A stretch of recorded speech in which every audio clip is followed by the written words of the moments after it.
Il faut bien être conscient que les travaux que l'on peut faire en pépinière ou au laboratoire sur des petits arbres sont assez difficilement extrapolables à une forêt âgée ou même à une jeune forêt, parce que les dimensions ne sont pas du tout les mêmes et l'âge des individus est différent aussi.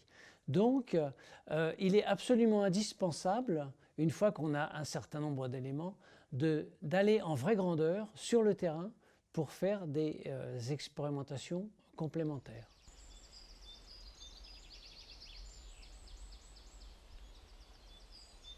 Dans ce genre d'études, un paramètre extrêmement important, c'est la croissance des arbres, puisque c'est ça qui va nous permettre d'obtenir en un temps donné un certain volume de bois, et le bois a une valeur extrêmement élevée de nos jours, surtout certaines essences comme le chêne.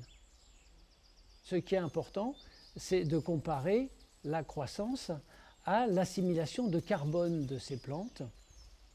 On mesure le diamètre des arbres assez régulièrement, d'une manière assez simple, à l'aide d'un ruban muni d'un vernier, et on vient lire ce vernier une fois par semaine.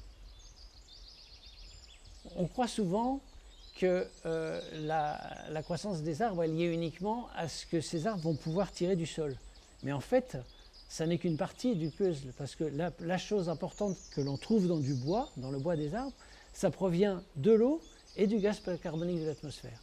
D'où l'intérêt de faire des études de bilan carboné, c'est-à-dire savoir exactement quelle quantité de carbone les arbres et les forêts arrivent à tirer de l'atmosphère.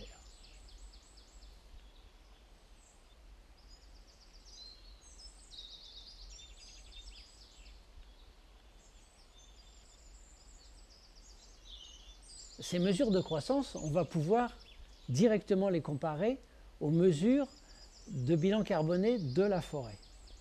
En effet, on a pour ce faire utilisé une tour qui a été installée un peu au-dessus d'un peuplement de chênes. Et sur cette tour, on va mesurer deux paramètres très importants qui sont la teneur en gaz carbonique et la composante verticale de la vitesse du vent. Alors pourquoi la composante verticale? Parce que le vent, ce n'est pas simplement un flux d'air allant d'est en ouest ou du nord vers le sud, c'est une multitude de tourbillons qui n'arrêtent pas de changer. Donc l'air aussi monte et descend. Lorsque l'air monte avec une certaine teneur en gaz carbonique, ça correspond à un flux de carbone qui monte, donc qui va de la forêt vers l'atmosphère. Et lorsque l'air descend, eh bien, ça correspond à un flux inverse du gaz carbonique qui va de l'atmosphère vers la forêt. Et comme ces tourbillons sont extrêmement rapides, il importe de faire ces mesures très fréquemment, entre 10 et 20 fois par seconde, avec du matériel sophistiqué. Ensuite, on va comparer effectivement ces valeurs de teneur en gaz carbonique, de flux de gaz carbonique, au rayonnement qui arrive sur la forêt, parce que c'est là la source d'énergie qui permet de piloter cette assimilation carbonée. Le bilan carboné d'une forêt, lorsque les feuilles sont présentes, bien entendu, il est maximum lorsque les plantes ne manquent pas d'eau. Donc il est important aussi de savoir comment ce bilan va être altéré par un manque d'eau, par un déficit hydrique. Pour ceci, une fois par semaine, nous procédons à la mesure de la quantité d'eau qui se trouve effectivement dans le sol et qui est utilisable, bien sûr, par la végétation.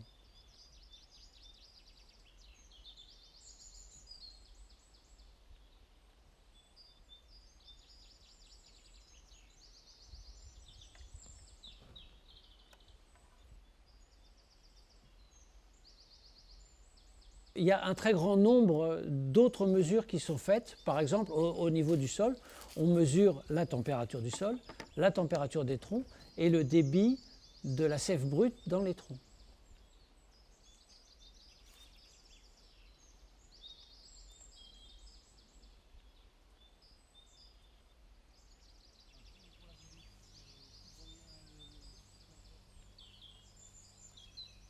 Les forestiers sont demandeurs de modèles fiables capables de tourner avec des scénarios climatiques variés sur 40, 50, 80 ans.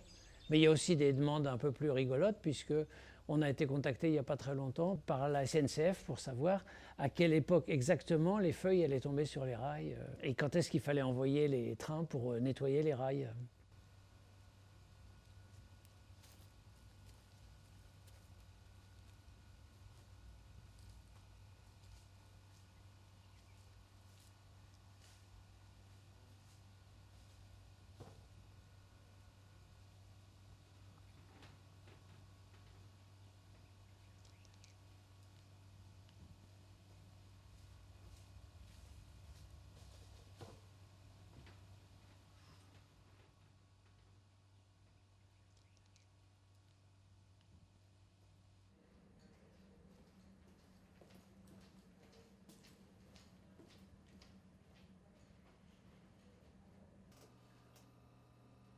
La recherche sur le terrain, elle vient nourrir la recherche théorique.